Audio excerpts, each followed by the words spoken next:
Frano Zanek a scăpat de 7 ori de moarte, iar după aceea a câștigat la loterie. Totul a început în 1962, atunci când trenul în care se afla a deraiat, a căzut în apă, iar un bărbat necunoscut l-a salvat. În 1963, prima și ultima călătorie cu avionul, ușa de la avion s-a defectat, a fost aruncat din avion și a supraviețuit. 1966, autobuzul în care se afla a derapat, a căzut într-un râu, a supraviețuit.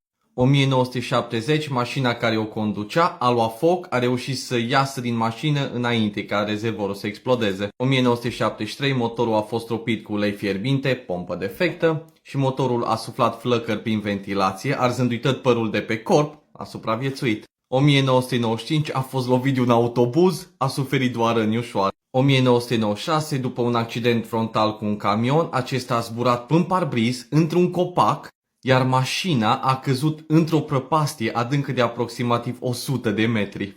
A, da, și a supraviețuit. La 2 zile după ce a împlinit 73 de ani, a câștigat 90.000 de euro la loterie.